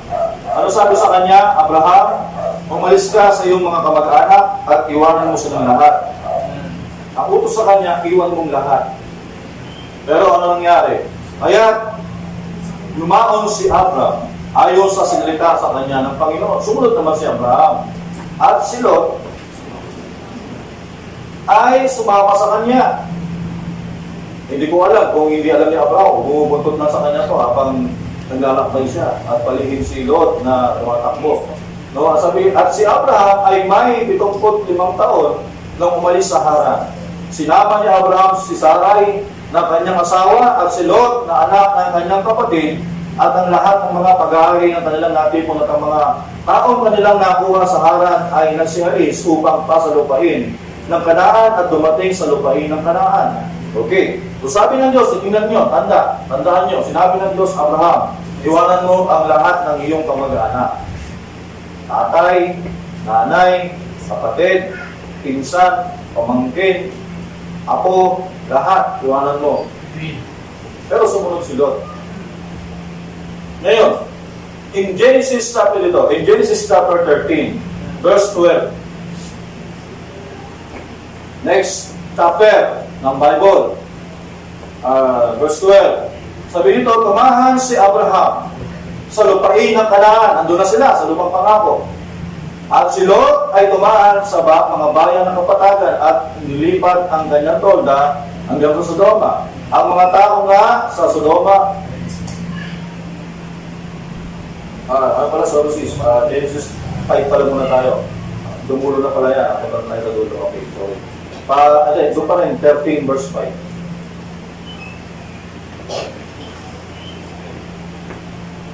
Verse 5 pa rin sila. Okay, sabi dito, at si Lot man na kinasama ni Abraham ay may tupahan at bakahan at mga tolda at siya hindi makayanan ng lupain na sila'y mananaan magkasama. Sapagkat napakarami ang kanilang mga pag-aari na lupat hindi maaaring manirang magkasama. Alam niyo ba ang problema? Hindi kasi pwede magsama ang true believer sa make believer. Hindi pwede magsama yan. Kasi ang true believer, tapat yan eh. Ang make believer, yan ang problema. Kaya nga nagkaroon ng pagtatalo sa mga hayop eh. Diba? Kasi ang make believer, hindi talaga tapat yan eh. Hindi pwede magsama ang tapat sa hindi tapat. No? Diba? Sabi niya, at sila hindi makayanan ng lupain. Kahit nga yung lupain, ayaw nga sila magkasama eh. Yung lupa lang, walang sasalita lang eh. No, pero sinabi ni dito sa talata na verse 6, okay. Okay, sabi dito na sila hindi makayanan ng lupain, na sila ay manahan na magkasama, sapagkat napakarami ang kanilang pag-aari na lupat, hindi maaaring manira magkasama. 7, at nagkaroon ng pagtatalo ang mga pastor ng hayop ni Abraham at ang mga pastor ng hayop ni Lot at ang Kananeo, Pariseo ay naninirahan doon sa lupain. At sinabi ni Abraham kay Lot, pinamamanhik ko sa iyong huwag magkaroon ng pagtatalo. Yan ang ugali kasi ng isang Kristiyano, isang totoong believer. Ayaw ko ng pagtatalo. Huwag tayo magtalo, mag-usap tayo. Diba? Ngayon, sabi dito, magkaroon ng pagtatikaw at ako at ang mga pastor mo at ang mga pastor ko sapagkat tayo ay magkapatid. Di ba ang buong lupain na nasa harap mo, niwalay ka nga sa akin, pinaman ko sa iyo, kung ikaw ay pasa kaliwa, ay papasakanan ako, at kung ikaw ay papasakanan, ay papasakaliwa ako. At itiningin ni Lot ang kanyang mga mata at tatanaw niya ang buong kapatagan ng Jordan. Ibig sabihin, malapit lang yung Jordan doon sa Kanaan. No? Ibig sabihin, nandun na sa lupang pangako, pero hindi pinagpapala ng Diyos si Abraham kahit nasa lupang pangako. Kasi minsan, kahit nasa lupang pangako ka na, di ba? Bakit hindi ako pinagpapala ng Diyos? Nandito na ako sa misa eh. Tignan mo, baka kasama mo si Lot. Di ba? So yun ang isang bagay doon na dapat nakita natin kahit nasa lupang pangako ka na. Kasi ang utos ng Diyos, iwanan mo lahat. Ibig sabihin, ikaw lang. Sabi dito mga kapatid, no? Sabi niya na yung Jordan, at napunta sa Jordan, at alam natin, sa Jordan din na yan, dyan nagmula yung Sodoma at Gomorrah. No? Ang sabihin, ang Jordan, pinili ni Lot, ay yung babae sa babae, lalaki sa lalaki. I'm sorry sa salitang yan, pero we are Christian mga kapatid, no? Alam natin yung tunay na pinagmulan ng ganyang espiritu, yan ay nasa Biblia, so alam natin ay hindi yan kalokohan ng Diyos mga kapatid, no? Nagsimula yan sa Sodoma at Gomorrah. Saan bansa yan? Jordan. No? Yan ang pinagmula ng lugar na yan. Napawang patubigan na magaling sa magkakapila kung pa sa sur bago giniba ng Panginoon ang Sodoma at ang Gomorrah ay gaya ng halamanan ng Panginoon, gaya ng lupain ng Egypto. So, nisagana ang lugar ng Jordan. Pero yun ang pinili ni Lot eh. Diba? Kaya nga makikita mo isang tunay na hindi pananampalataya sa isang Lot. Hindi naman talaga niya pipiliin ang lupang pangako eh. Diba? Mas pipiliin niya yung kalayawan. Pipiliin niya yung kung saan nakapagpapasaya sa kanyang laman. Pero sa isang tunay na pinihin ng Diyos, sabi niya, sinabi ni Abraham, ganito Lot, mag-usap tayo. Mamili ka. Kung sa Jordan ka, o dito ka sa Kanaan. Kung kakanan ka, dito ako sa kaliwa. Kung kakaliwa, parang sinabi ni Abraham, ganito, kung dito ka sa Kanaan, doon ako sa Jordan. Parang ganon, di ba? So sabi naman niya, kung gusto mo sa Jordan, dito ako sa lupang pangako. Pero hindi kagawin ni Abraham yun eh. Kasi alam niya, yun talaga ang lugar niya. Kaya alam ng isang Kristyano ang tunay na posisyon niya. Diba? Sabi niya, pero pinili ni Lot. O, nakita niya Abraham, talagang yun talaga ang espiritu ni Lot eh. Yun talaga gusto niya, Sodoma. Kasi doon, naging mayor si Lot. Kasi gusto niya yung kasikatan, yung katanyagan. Pero pag dito ka sa lupang pangako, hindi ka sikat. Dito, hindi ka dito papalakpakan. Bago ka tawagin, palakpakan namin si Pastor. Bago si Pastor nag-aaral na 3 taon at degree, siya ay naging top sculpture sa pag-aaral niya. Palakpakan natin ang Panginoon, si Pastor. Wala dito yun. Diba? Wala dito yun. Hindi yun natakila dito mga manggagawa. Kasi dito, kung gusto mo maging Panginoon, maglingkod ka. So, yun ang isang bagay. Sinabi, sinubok na Abraham si Lot, pero pinili ni Lot yung Jordan. Kaya si Lot nanatili doon si Abraham nanatili sa lupang pangako mga kapatid. Tingnan natin, verse 12. Tumahan si Abraham sa lupain ng Kanaan, at si Lot ay tumahan sa mga bayan ng kapatagan at ilipat ang kanyang horda hanggang sa Sodoma. Ang mga tao nga sa Sodoma ay magkasama ng mga makasalanan sa harap ng Panginoon. At sinabi ng Panginoon kay Abraham, pagkatapos na makahiwalay si Lot. Ngayon, hindi binago ng Diyos ang kanyang pangako. Pero the more na hindi napupulpil ang salita ng Diyos, mabigat. Mahirap ang buhay, mahirap ang blessing. Pero pag natanggal na yung isang bagay na sa gabal, pero pag nangako ang Diyos sa iyo, hindi pwede hindi natutuparin yan. Pero once nakatanggal na, sabi nga, sinabi ng Panginoon kay Abraham, pagkatapos na makahiwalay si Lot sa kanya, ipitingin mo ngayon ang iyong mga mata at tumanaw ka mula sa dakong ginaralagyan, sa dakong hilagaan, at sa dakong tinugan, at sa dakong silanganan, at sa dakong kanloran. Sinabi, sabihin, ito yan. Kung spiritual speaking, nakatayo ka ngayon dito. Ngayon, nakatayo ka na. Tingnan mo lahat ng nakikita mo dito. Mula sa Genesis hanggang Revelation, kanluran sila na tingnan mo kung hindi para sa'yo. Amen. Diba? So, yun ang sinasabi ng Panginoon. Tingnan mo ngayon, Abraham. Lahat na nakakikita mo, sabihin, literal kasi yung kanya eh. Sa ating spiritual speaking. Pag nasa mensahe ka na at namuhay ka na sa salita ng Diyos, nakatayo sa salita ng Diyos, tingnan mo ang salita ng Diyos. Subukin mo ang Diyos kung hindi totoo yan. Di ba? Kasi nakatayo ka na eh. Ayun sabi, sapagat ang buong lupain, iyong natatanaw ay binigay ko sa iyo at sa iyong binhi magpakailanman. Kanino ang pangako? Sabi niya ng Biblia sa gawa, sa iyo ang pangako at sa lahat ng tatawagin ng Diyos. Amen. Diba? Sa lahat ng angkan ng binhi ni Abraham. Sabi, ba't hindi ko pinagpala ng Diyos? Sabi ko nga, walang problema sa salita ng Diyos. Walang problema sa mensahe ng Diyos. Ang may problema, walang problema sa dalo. Ang problema yung dalo yan. Amen. Nasa atin ang problema, mga kapatid. Huwag mong gawin ang isang bagay. Nasabihin mo, para pagpanayan ako ng Diyos, magtatrabaho ako. Yes, tatrabaho ka. Nasabihin ko sa inyo, magtatrabaho ka. Nasabihin mo, malaki ang sweldo mo. Pero sabihin ko sa inyo, mauuwi rin sa wala. Amen. Kasi bakit? Kasi nga, hindi mo hinanap muna ang karya ng Diyos. Kasi bakit? Pag hindi mo nakita ang karya ng Diyos, kasi gasos dito, gasos doon. Sa walang kwentang gasusin. Kaya makikita mo lahat ng pinaghirapan mo, walang nauwi. Walang nakapuntahan. Kasi bakit? Kasi nga, hindi mo nakita ang salita ng Diyos. Pero pag nakita mo ang salita ng Diyos, inuna mo na karya ng Diyos, pag nagkaroon mo ng trabaho, iingatan mo na yun eh. Kasi bakit? Blessing ng Diyos yun. Diba? Kaya minsan, gagamitin mo na yung kinikita sa tamang pamamaraan. Laging sinasabi ng Diyos yan, God put first. Diba? Pangalawa, ilagay ang pangalawa mong bahagi ng iyong buhay, ano yun? Yung iyong pamilya. Pangatlo, doon pa lang yung sarili mo. Kaya hindi pwede yung unahin mo sarili mo pag nakasahod, ganito.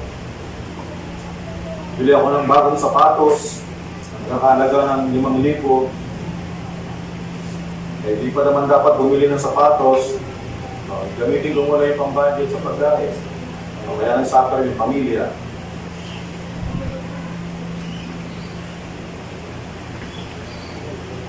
Yun ang isang bagay, mga kapatid. Pero pag nuna mo salita, pag nalaman mo salita ng Diyos, hindi ka tuturuan ng salita ng Diyos na hindi mo lang ang Diyos, pangalawa, ang iyong pamilya, saka lang yung iyo.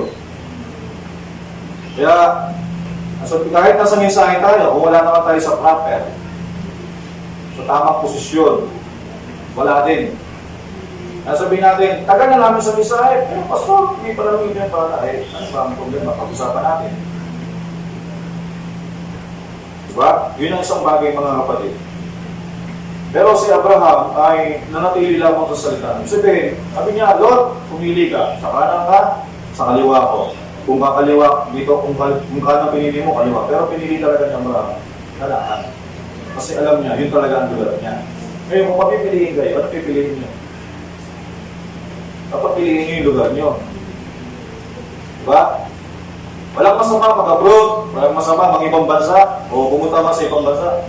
Kung kalooban ng Diyos, ibig sabihin kalooban ng Diyos, nakatayo ka sa salita ng Diyos, kahit saan ka makarating, magpapalain ka pa rin ng Diyos. Hindi naman dahil sa dito ka lang sa bansang Pilipinas eh.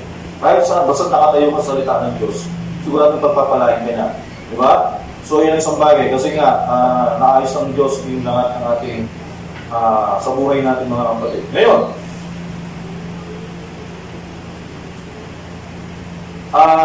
Genesis 14, verse 18 to 20. Ito, medyo mapunta na tayo sa mudugo.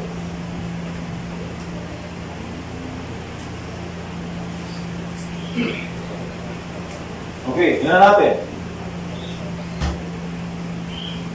18, verse 18 to 20. Sabi ito, at si Melchizedek, na hari ng Salem. Ang sinabing Salem ay peace.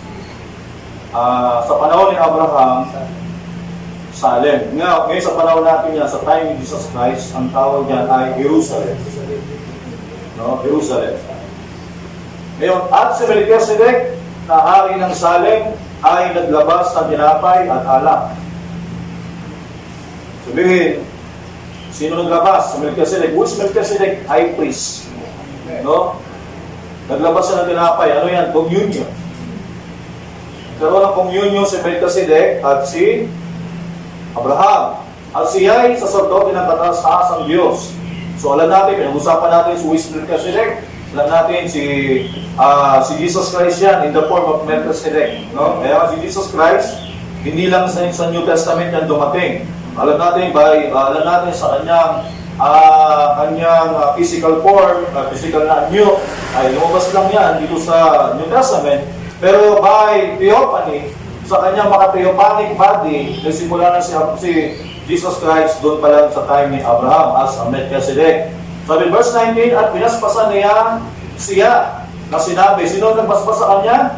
Si Melchizedek. Sino pinapasan niya? Si Abraham. Pagpalain si Abraham ng kataas-taasang Diyos na may-ari ng langit at ng lupa. At purihin ang kataas-taasang Diyos na nagbigay ng sa iyong mga kaaway, sa iyong kamay. At binigyan siya ni Abraham may 10 bahagi ng kanyang samsam. Ngayon, tingnan natin. So, yung nasabi kay Abraham, umalis ka sa iyong kamag-anakan at punta ka sa lugar na ipipiliin at ikaw ay pagpapalain. Yun din yung the same Melchizedek, no, na nasabi sa kanya na nagpana sa kanya na nilehan siya doon, ipinatong ni Melchizedek yung kanyang kamay kay Abraham. Ano mo nasabi? Pagpapalain si Abraham sa lahat ng kanyang pupuntahan, no, sa kanyang paglalakbay. Ingatan siya ng Panginoon. Sabi ni Melchizedek. Ngayon, ano sabi dito, mga verse 20, at purihin ang kataas-taasang Diyos na nagbigay ng iyong mga kaaway sa iyong kamay. Ibinigay ng Diyos yung lahat ng pupuntahan ni Abraham ay napagtagumpayan niya. Sabihin, at binigyan siya ni Abraham. Sabihin, unang-unang pinagpala ng Diyos si Abraham. Di ba? At pagkatapos si Abraham, nung ma-overcome na lahat, at si Abraham naman, sabi dito, ay binigyan ni Abraham ng 10 bahagi ng buong samsam. Sabihin, sa lahat ng kanyang paglalakbay, sa lahat ng bansang kanyang nalupit, sa lahat ng kayamanan kanyang nakuha, sa lahat na yun, halimbawa, sa punta ng ginto, binigyan niya ang isa kay Melchizedek. Ang tawag doon bilang bahagi. No? Isabihin ng bahagi ay parte. No? Isabihin natin ay yun ang problema mga kapatid sa atin ngayon, yung tinatawag natin na ang tunay, ang sinasabi nga namin sa ang tunay na hindi tayo nagbibigay ng 10 bahagi dahil inutos sa atin sa panahon ng Malakay chapter 3, at sinasabi ko nga, hindi natin ginagamit ang Malakay chapter 3 pagdating sa tithes, di ba? At sa offering, kasi nga meron pang ibinigay ang Malakay, ang utos sa Israel. Pagdating sa Gentile, hindi yan utos. Pusang loob yan eh. Kaya nga, yan ay kapahayagan, rebellion. Kaya nga, pag hindi ito hayag sa iyo, hindi mo talaga nakita ng malalim, hindi mo talaga yan magagawa, no? Pero hintayin mo yan dumating sa iyo na may kapahayagan. Pero sabi ko nga, hindi ito para sa mga bisita pala. Kumbaga, nag-aaral pa lang yung iba, ba? Pero sinabi natin, ang tanda na tayo pinagpala ng Diyos nung nagbigay tayo. Kasi bakit? Kasi ang una, ang Diyos ang nagbigay. Ngayon, ito kasi yan. Sa isang high priest, sino ang high priest? Pastor, di ba? Ngayon, hindi katulad ng denominasyon. Nung ako'y nasa denominasyon pa, bawat mga kongregasyon, ako yung head of the family, ako yung may trabaho, meron akong envelope doon sa church. Nakapangalan sa akin yun, Pentecostes Gulpinan Junior. Kaya nga doon sa denomination, kung sino sa inyo dumaan sa denominasyon, malalaman kung hindi ka nagbigay ng tithes. Kasi alam mo kung bakit? Kasi yung sobre mo, naiwan mo. Alam nyo yung naisipan ng denominasyon. Diba? Ganun yun. Kaya nga, hindi natin nilalagay ng mga pangalan yung envelope eh. Pero, ang marasabi natin, sa tagal na rin ang manggagawa sa church na linggo, alam niya na kung sino yung kung nalaman kung nagbigay. Sabi sa tagal kasi ng isang manggagawa, alam niya na kung sino. Pagbukas pa lang sa obra, alam niya na kung sino nagbigay dito, kung kanino to galing. Alam mo kung bakit? Alam mo na. Alam niya ng pastor. Ngayon, nalaman, naghulog ka ng 100, pinikita pala ng mura ng 1,000, 1,000. Sabihin, nakita pala niya 1,000, 1,000. Kaya nagbigay siya ng 100. Pinagpala talaga sutra. Nagulog na si Kuwenta next week. Ako, hindi pinagpala si Brad. Alam nyo bakit? Nakikita ang magagawa niya. Kasi doon makikita kung talaga pinagpala kayo. Nakikita ng pastor. Kaya nga, sabi ko sa inyo, iba nga yung ibang posisyon ng manggagawang iba. Kasi sa manggagawang isang pastor, isang lingkod nito, kasi doon nakikita yan, doon din nararamdaman ng isang ministro. Kasi, alam niyo kung bakit? Kasi doon nakikita kung pinagpala kayo. Kapag nakita ng isang manggagawa, pinagpala, masaya ang puso ng isang manggagawa. Kasi salamat sa Panginoon, pinagpala kayo. Kasi nakita niya na ang biyaya talaga ng Diyos ay bumubuhos talaga sa inyo. Kasi bakit? Kasi nga nakita niya yan eh. Di ba? Naramdaman niya. Kaya nga, yun ang isang bagay doon mga kapatid. Hindi dahil sa nagbigay ka, kaya yun ang purpose mo pagpalain ka. Kundi, pag nakita mo sa talata, pinagpala muna ng Diyos si Abraham. At si Abraham, bilang tanda na pinagpala siya, binigay niya kay Melchizedek yung nararapat. Kaya si Melchizedek, sinabi niya pinagpala talaga si Abraham.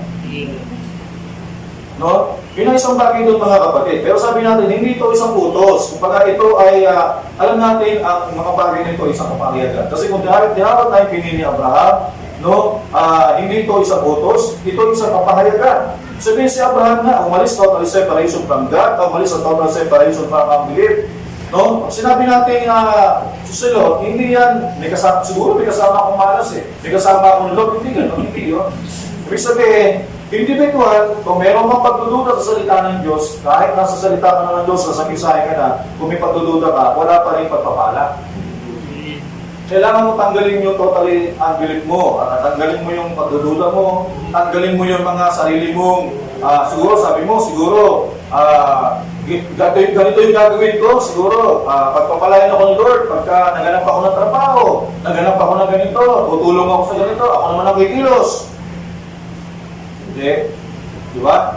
So, kailangan mo lang tumayo yung salita ng Diyos, no? At kung tutulong ka, magtatrabaho ka, hindi para sabihin, mas magaling ka sa asawa mo lalaki, mas malaki ang kita mo sa iyong asawa lalaki. So, magiging mali na yan, mga kapatid, no? So, dapat, kung magtatrabaho man ng isang babae ng asawa, ay patawag dyan, kayo ay matutulungan lamang, di ba? At kayo ay matutulungan, hindi kayo magpapalisahan na mas magaling ka, mas marami ka, ikaw ay mas maraming kinikita, mas marami kang iniintrega sa loob ng bahay, kaya lahat ito ay, kasi ito lang yung pinapasok mo, kaya ito lang ang pagkain mo.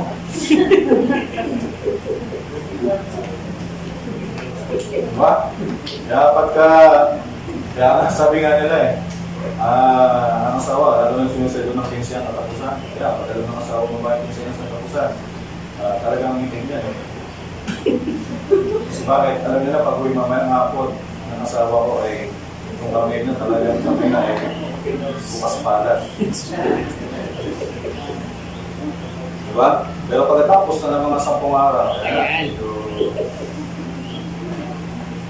Ngayon ang tunay na realidad ng buhay ng isang tao. Diba? Kaya sa mag-aasawa pala,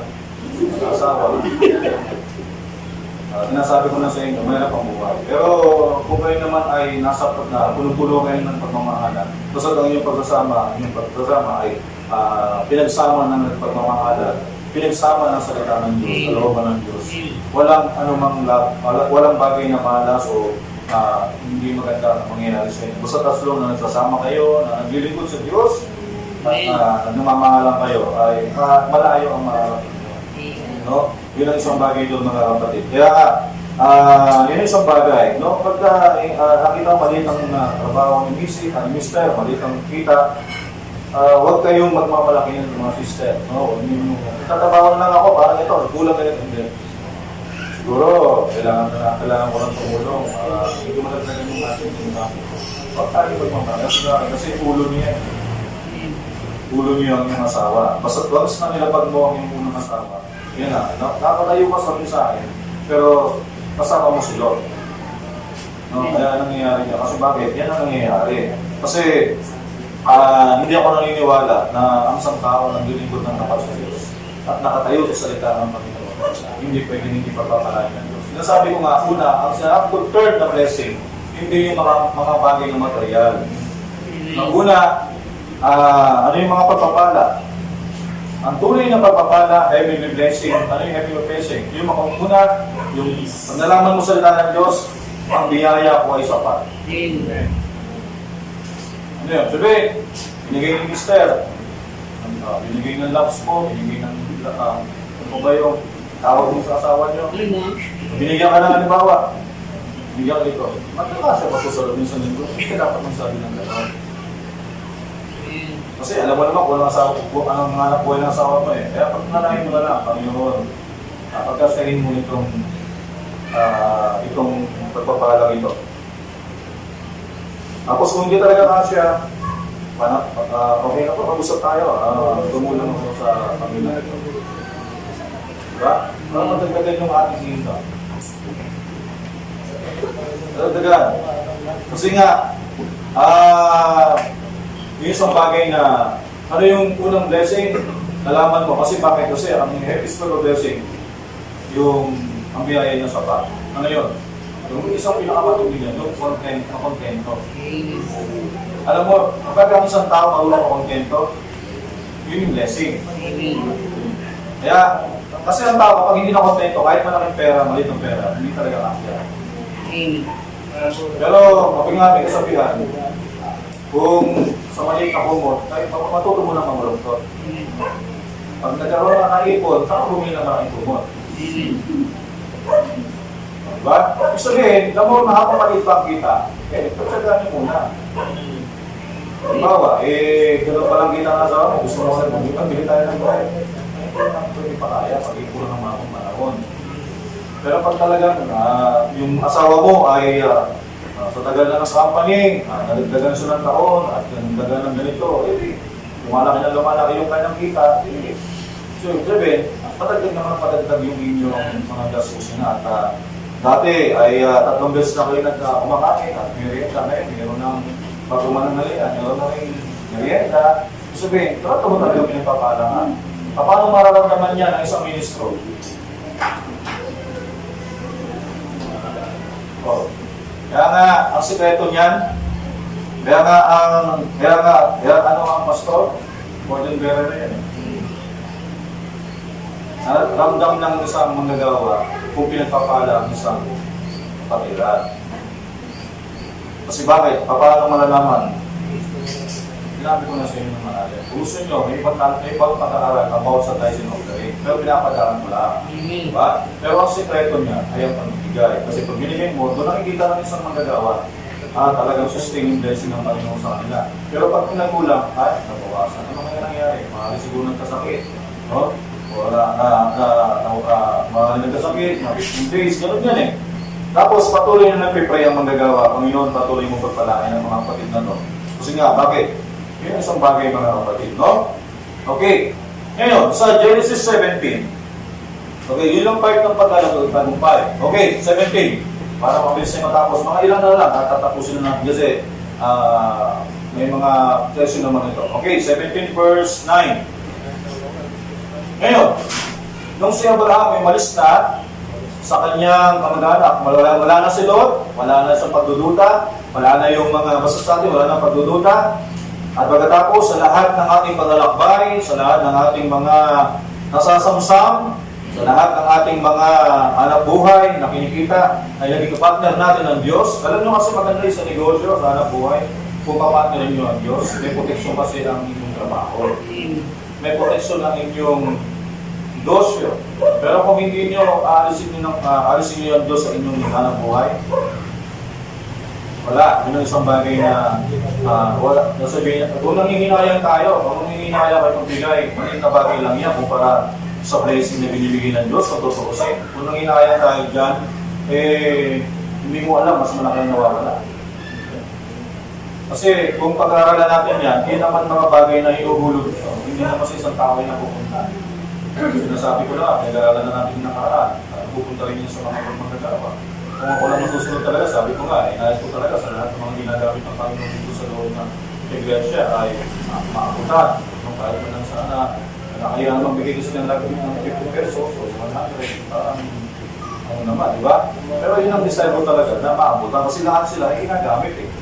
Kaya lang, hindi pa natin talaga maibigay ngayon kasi nga bakit? Kasi nga, ay nakadepende ang pagpapala sa bawat isa, sa lahat.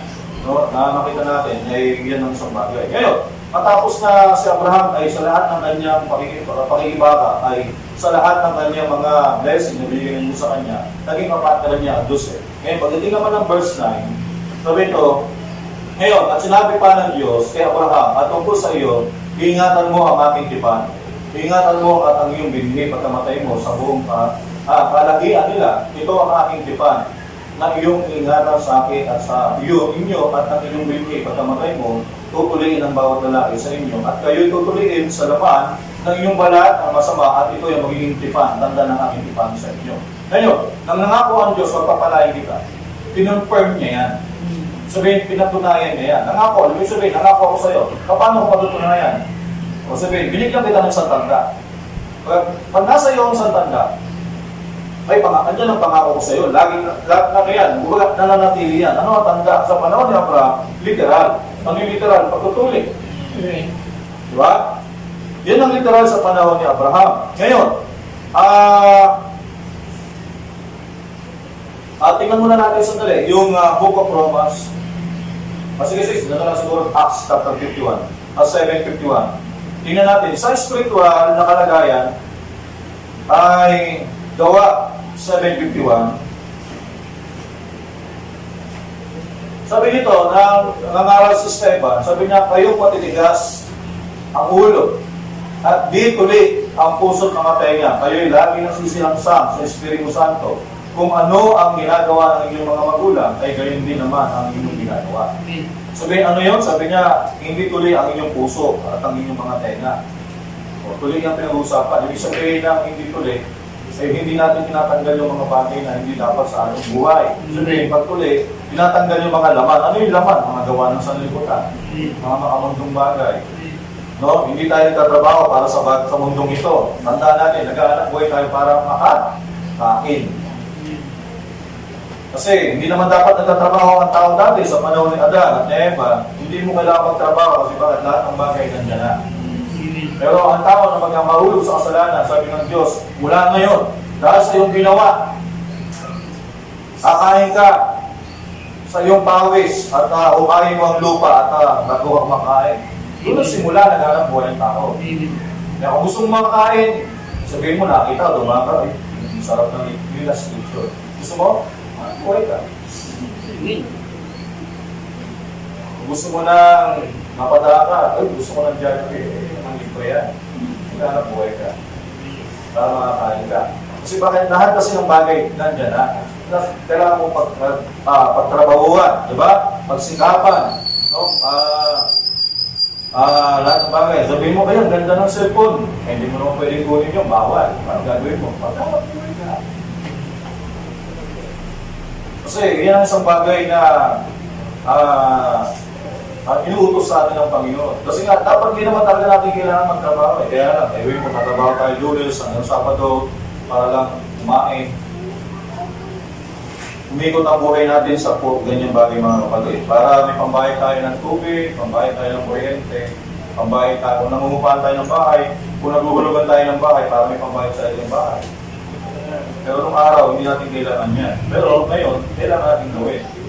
Kasi meron tayong mga tungkulin na ginagampanan. Ngayon, subukan mo kung magtrabaho, hindi ka makaligo, hindi ka makaligo, hindi ka wala kang damit, nagtatiga ka lang sa damit mo na tagal-tagal na, ayaw mo palit-palit na. Kasi bakit? Kasi nga, diba? Kaya nga ang tao, nakikita mo pinagpapala ng Diyos. Kaya nga, pag pinagpala kasi spiritual, masunod yun yung bagay na yun. Hindi kayo pagpapalain sa material na bagay. Isusunod ng Panginoon yan. No? Tupalo na lang yan. Okay, so paragraph 93, tayo sis. Sa message tayo. Paragraph 93. Hanggang 94. Sabi niya, there you are. Don't fall short that brother without the baptism of the Holy Spirit. Ano yung tanda sa ating panahon? Ano yung confirmation? Ano yung, sabi niya, Abraham, yung tipan na ibinigay ko sa iyo. Sabi niya, i-confirm ko yan. Sabi niya, sa lahat ng iyong binhi ay iyong tuliin. Sabi niya, yan yung confirmation ng Diyos. Sa ating spiritual speaking, Ano ang confirmation ng Diyos sa atin? Pag merong baptism of the Holy Spirit, ano yung baptism of the Holy Spirit? Sana, huwag natin sabihin, hindi pa natin alam, maliban lang sa mga bago. Ang baptism of the Holy Spirit, no, ay tinatanggal ng Diyos sa atin yung mga bagay na hindi dapat sa atin. No, halimbawa, yung ating mga pananalitang hindi dapat, may mga green joke, may mga maling salita na hindi dapat sabihin na isang Kristiyano ay pinapangaral ng Diyos yan, meron tayong iniisip na hindi tama, inaayos ng Diyos yan, yung buhay natin na hindi lumalakad ng tama sa Panginoon. Once nasunod mo yung salita ng Diyos na yung pinangaral, you are baptized of the Holy Spirit. Sabihin, you are filled. Puspos ka. Sabihin, kasi ang salita ay si Kristo. No? Kapag sinusunod mo ang salita ng Diyos, you are followers. You are baptized. No? You are filled of the Holy Ghost. No, yan ang natawag ng mga kapatid. Ano daw yung ano yung tanda sa atin? No? Ano yan? Baptism of the Holy Spirit. You're lost. Pag walang baptism of the Holy Spirit, you're lost. Amen. Kasi yun yung binhi eh. Kasi kahit na yun isang bagay, kahit may lupa na, mataba na yung lupa, meron na sikat ng araw, nauulan na, tamang mensahe naman, pero bakit walang tumutubo? Kasi nga, walang ang buhay, walang binhi sa loob. Kasi ibig sabihin, walang Holy Ghost. No? Kasi kung may Holy Ghost sa loob, yun yung binhi. No? Kung may Holy Ghost sa loob, that's the only you. Kung ano niya, would not have to worry about getting the heaven.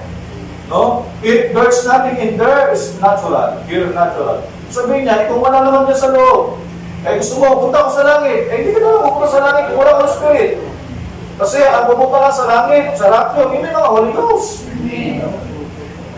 Diba? So yun lang yun. Sabi niya, the doors can unlock. You can walk there and bump your head against it. But if the Spirit of God is in there, kung ang Spirit ng Diyos ay nandito sa puso mo, sabi niya, the Spirit of God inside will sabi niya, no? The doors, yet to have the thing, and here to unlock is yonder. That's right. Sabi niya, so you're already judged. Just on what to think about Jesus Christ. Sabi niya, nakatulang ka na. So, okay. Last, hindi pa ito. Sige, last na lang siguro ito. Last scripture. Tapos, mabasa ako ng mga ilang quote na lang at magtatapos na tayo. Kasi simula pa lang naman ito ng ating message. Okay, sa Romans chapter 7. 7 verse 9. 9 hanggang 17. 9. Sabi rito, ni Pablo, sabi niya, at ng isang panahon ako'y nabubuhay na walang kautusan. Tatapat nang dumating ang utos, ay muling nabuhay. 7 para 6 na. Wala pa naman natin ng 7. Okay. Ano nga ang ating sasabihin? Ang kautusan, ba'y kasalanan? Huwag na huwag mangyari. Tatapat, hindi ko sana nakilala kasalanan, kundi sa pamagitan ng kautusan. Sapagkat hindi ko sana nakilala kasakiman, kung hindi sinasabi ng kautusan, huwag kang managing. Huwag tingnan natin. Sabihin, nung panahon ni Abraham, nagbigay si Abraham ng ikapo. Diba? So, sabihin, nung pumasok ang kautusan, so, pinili kasi ng bayan ng Israel yan, yung kautusan, kaysa sa biyaya, sabi nga nito ni Pablo, hindi ko sana nalaman yung kasakiman, bawal pa ng manakim. Kung hindi sinabi ng salita ng Diyos, huwag kang manakim. Sabihin, hindi ko sana nalaman, bawal pumatay, na hindi pinagbawal ng Diyos, huwag kang pumatay. Hindi ko sana nalaman ang adultery, kung hindi sinabi ng Diyos, huwag kang mangangalunya. Sabihin, pag sinabi ng Diyos, huwag kang mangangalunya, ginawa mo, nagkakasala ka ng adultery. Kasi bakit? Dahil sa kautusan. Sabi ni Pablo, hindi ko sana nalaman ng adultery o pananakim kung hindi dahil sa kautusan. Sabihin, nalaman mo, halimbawa, may isang karatula, bawal magtapon ng basura. At magtapon niya, may multa 5,000, nagtapon ka. Tapos sabihin mo, bakit mo ako magbabayarin? Meron kasing batas. Diba? Sabi ng ating kapatid, ang batas na walang malakit na parusa, hindi yan batas. Kaya nga, ang Diyos, kapag sinabi na huwag kang nangalunya ka, may kalakit na parusa. Kapag nagnakaw ka, sinabi ng Diyos, nagnakaw ka, hindi pwedeng tiway na lang yun. Sabi ng Diyos, hindi ko nakita. Sabi nga natin nakaraan dati, di ba? Bayan tayo ng Diyos. Pero bukod tangi tayo, ang Israel. Pero once na sila nagkamali, di ba? Pinapalo sila ng Diyos. At gagamit ang Diyos sa mga tao para sila iparusahan. Pero pagkatapos parusahan sila, yung tao ginamit ng Diyos, bubuksan niya yun. Pero ang talagang gusto niya, binigyan ka ng aral yung bayan sa akin. Lesson. Diba? Pero gano'n ang Diyos eh. Gano'n ka-special ang church o right na ang tinatawag natin Israel, mga kapatid. Ngayon sabi ni Paul, hindi ko sana nalaman ang kautusan kung hindi sinabi ng kautusan. Ngayon sabi niya, tatapwat ang kasalanan ng makasumpong ng pagkakataon ay gumawa sa akin ng kasakiman at pamagitan ng utos ng sariling kasakiman. Sapagkat kung walang kautusan, ang kasalanan ay patay. Sabi niya, kung wala sanang batas, at sabi niya, kasalanan sana ay patay. Okay, verse 9. At ng isang panahon, ako'y nabubuhay na walang kautusan, at nang dumating ang utos, ay muling nabuhay ang kasalanan, at ako'y namatay. At ang utos na kinabubuhay ay nasumpungan kung ito'y sa imamatay. At sorry sis, mali pala yung chapter pala tayo. Medyo ngayon na ko din sa pagkakunta tayo sa utos. Chapter 9 pala yung aking 7.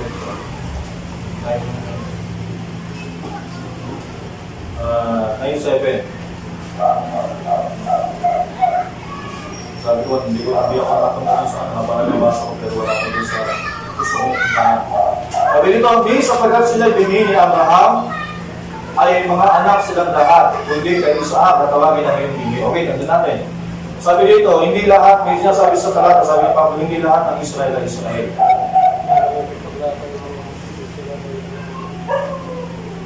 Kasi, bago sinabi, hindi lahat ng Israel ay Israel. Hindi lahat ng Hudyo ay Hudyo.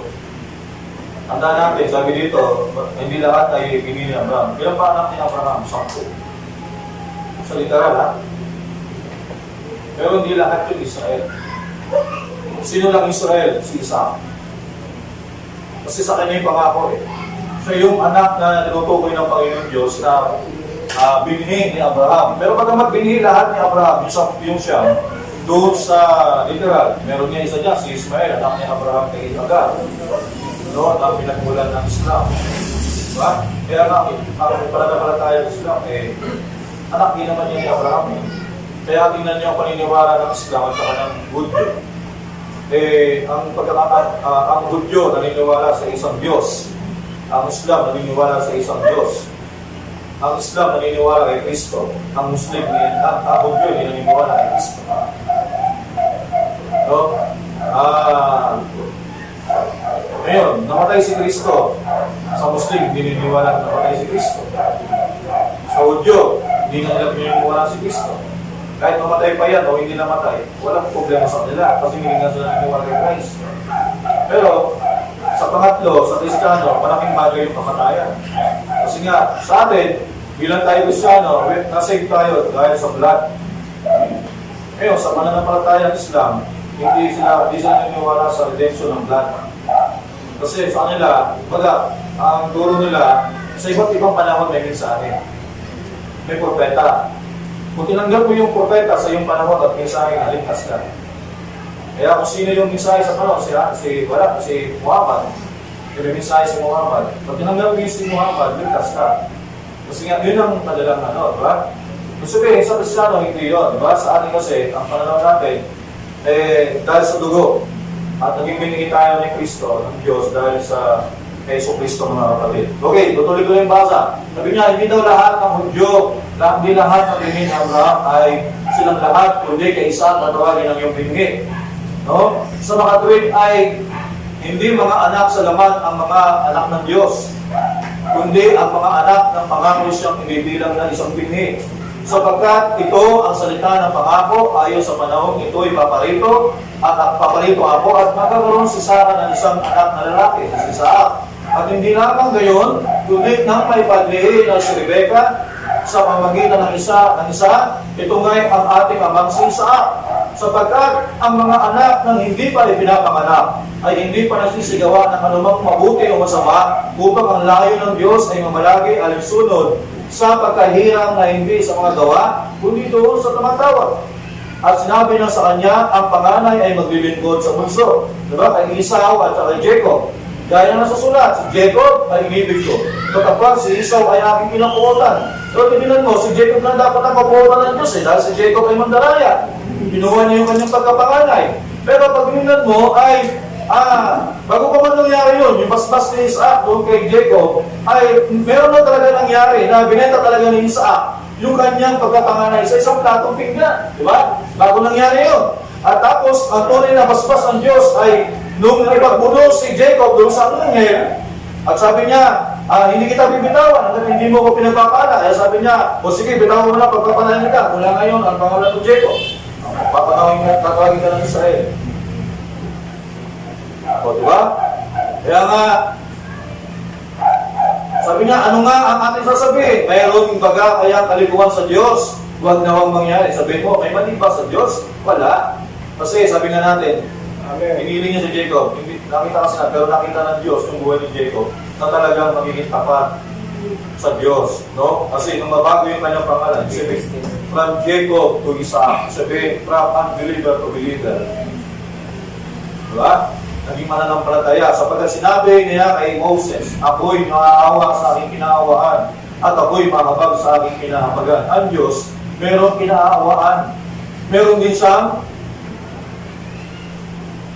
sabi niya, meron siyang kinagagalitan, meron din siyang kinaawaan, at ako'y mahabag sa aking kinahabagan. No? Kaya nga, hindi sa may tibig, hindi sa tumatakbo, kundi sa Diyos na naawa. Sapagkat sinasabi ng kasulatan, tungkol kay Paraon, dahil sa iyo, layong ito, ay tinaas kita. Sabihin, tinaas ng Diyos si Paraon. Pero may layong ng Diyos, bakit niya tinaas si Paraon? Dahil sa layong ito, ay tinaas kita upang aking maihayag sa pamamagitan mo ang aking kapangyarihan at upang ang aking pangalan may tanyag sa buong lupa. Sa pamamagitan ng Israel. Kaya nga, sa kanya na ibig siya ay manaawa at sa kanyang ibig siya ay nagpapatigas. No? Kaya may mga taong pinatitigas ng Diyos, may mga taong pinaawa ng Diyos, di ba? Sabihin mo nga sa akin, bakit umaalak pa siya ng kamalian? Sapagkat sino sumasalansa sa kanyang kalooban? Ngunit o tao, sino ka na tumututo sa Diyos, sasabihin ba ka ng bagay na ginawa doon sa gumawa sa kanya? Bakit mo akong ginawang ganito? Hindi, kasi bakit? Kasi nga, ang Diyos ay Diyos.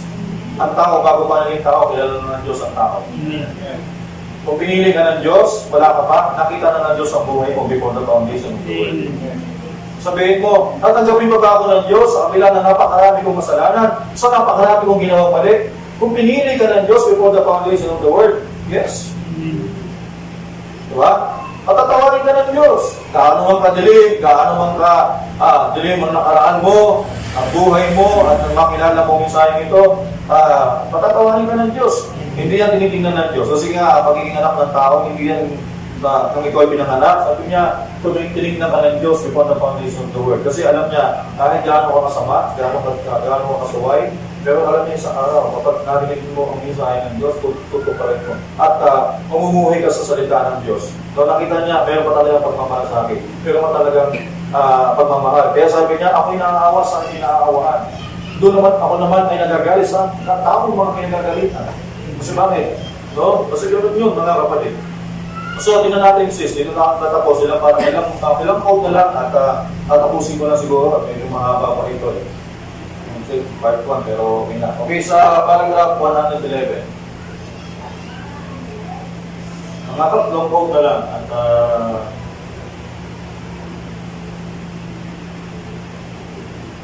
okay, sabi dito, you've heard say, all the Jews is God chosen people. Kung sasabihin daw natin, lahat daw ng Hudyo ay hinihiram ng Diyos, that's not right. Hindi yan totoo. That's not right. The Jews are not God's chosen people. See, they are yet, sabi niya, now you listen. Pakinig ka, sabi niya. See, if Paul did not say the same thing, and he was the Jew.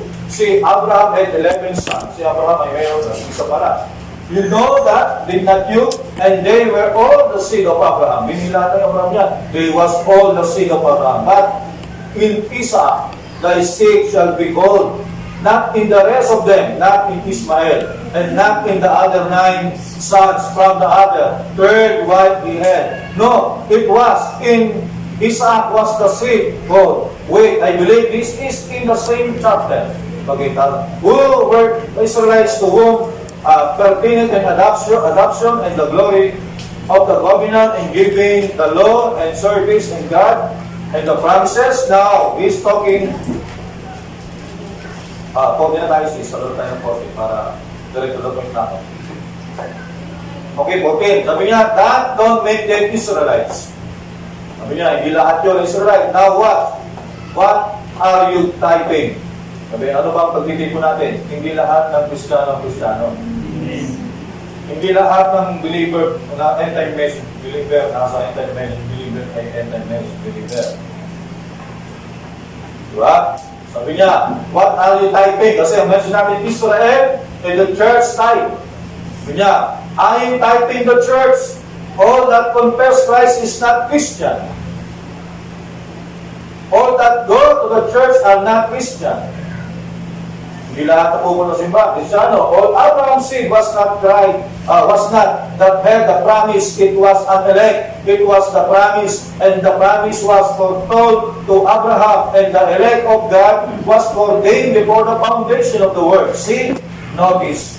Talo tayo ng 15. Yung sa atin yung paragraph 15. I mean, not in the rest of the Jews, but in Isaac. Through Isaac come Christ. That was Abraham's seed. Yan is Christ, and then the seed of Abraham first was not through sexual seed. It was his faith that God recounted, sabi niya, and it's through faith in us to believe the death. Kailangan muna na inyong ang Kristiyano naniniwala sa kamatayan, paglilibing, at resurrection. Ano yan? Kailangan mamatay ang dati mong pagkatao, paglibing, sabihin na, nalimutan na. Wag na, sabi, meron pa namatay na muling nabuhay, ang tawag niya nagmumulto. Yung dating kasalanan mo, pinagsisiyan mo na, pinatay mo na, tapos bumabalik pa rin sa'yo, ang tawag yan, nagmumulto ka. Nagmumultong ikaw. Are you following? Kasi nga, ang pananampalataya ng Kristiyano, iniwala tayo sa death, paglilibing, sa resurrection. Ngayon, ano yung namatay? Yung dating ikaw. Ano yung nalibing? Yung dating mong pagkatao. Ano yung muli na buhay? Hindi ikaw. Sabi niya, si Kristo. Diba? Si Christ ngayon. Sasabihin mo, isa na akong bagong nilalang. Makikita naman yan sa buhay. Hindi naman sinabi, makikita yan sa pananampalataya. Buti na lang meron natin James. Sabi niya, faith without works dead. Kung sinabi lang ni Pablo sa Romas, ang pananampalataya si Abraham ay sinastify yung Lord dahil sa pananampalataya. O, mahirapan tayo. Pero salamat meron James. Kasi bakit? Salamat meron dahil yung James na kasulatan. Faith without works dead. Kaya ay hindi kita nakikita sa pananampalataya. Hindi ko nakikita kung gaano kalaki ang pananampalataya mo sa mensahe ito. Pero salamat kay Lord, nakikita kita sa pamagitan ng iyong pamumuhay. Kung ano binubuhay mo, nakita ko ang pananampalataya mo. Nakita ko sincerita. Nakita ko totoo talaga ng Espiritu. Paano mo nalaman? Huwag kang matol ba ito yun? Hindi ako umahatol. Umahatol ako bakit sa gawa. Di ba? Kasi yan ang sinasabi ng mensahe. Okay. Ano niya? Death, burial, and resurrection of Christ brings us Abraham's seed. Sino yung muling nabuhay? Hindi ang mga. Kaya, where is seed of Abraham? Kaya ang sabi ng Galatia, kung tayo kay Kristo, kung tayo si Kristo na, nabubuhay sa atin si Kristo, we are seed of Abraham. Kaya, yan ang mensahe ng Diyos sa umaga nito. At, dalawang oras ako, lumaba. Pero alam ko na punong-puno na sustansya ang salita ng ating Panginoon. At pulingin ang kanyang salita at tayo ay Yumuko muna sandali at manalangin para sa pagtatapos ng kanyang mga salita. Panginoong Diyos, maraming salamat sa iyong mga salita sa umagang ito. Napalain mo po ang mga salita na lumabas sa likuran ng pulpitong ito. At patuloy mo kami bigyan ng malalim na kung may mga bagay na hindi pa namin naunawaan ka rin, Lord. Ikaw pa rin ikaw ang magpapalago. At magpapalawak ng mga salita namin narinig sa likuran ng pulpitong ito, Ama. Aming panalangin ay huwag nawang lumabas sa kabilang tenga ang lahat na namin narinig sa bawat isa. Kundi hayaan mo po na, Panginoon, na ito'y may tanim sa isang matabang lupa, Panginoon, ng ibigay. At alam po namin na ang salitang mga lumabas sa likuran ng pulpitong ito ay hindi, Panginoon, hindi ito makarating sa mga kinahukulang mga bimbi mo, Panginoon Diyos. Alam namin, babalik ito, Panginoon. At kapag sila ay narinig nila ang mensaheng ito at merong lalim doon sa ilalim ng kanilang ituturan, ay tatawagin ang lalim ng kapwa lalim, Panginoon. Kaya aming panalangin na sa iyong karangalan at ang kapurihan, Panginoon. At pagpalain mo po ang bawat mga kapatiran at mga bisita, mga bago pa, Panginoon, sa gawain ito, na patuloy na ito ang papaunawa na mga salita mo na narinig ng bawat isa. At patuloy mauwi sa iyo lahat ng kapurihan. Kung may mga bagay man kami nagawa sa buhay namin na nagawa na wala kami sa iyong salita, Lord, tulungan mo kami, Panginoon, na may alay ng aming buhay sa iyong salita. At upang, Panginoon, ano mga pangako na ibinigay mo sa amin ng mga Abraham ay, Panginoon, ay mapapasa amin, Panginoon. Alam namin, naniwala kami sa iyong salita. Alam namin ang pangako mo ay para sa bawat isa, Panginoon. Hindi lang ito sa isang literal na bansang Israel, naging sa isang spiritual na Israelite, Lord. Alam namin ay ito'y para din sa amin, Panginoon. Kaya salamat po ang lahat ng pangako mo sa iyong salita. Alam namin para ito sa amin. Kaya salamat po ang aming dalangin sa pangalan ng Panginoong Kristo. Amen. Amen. Okay, God bless you. God bless you.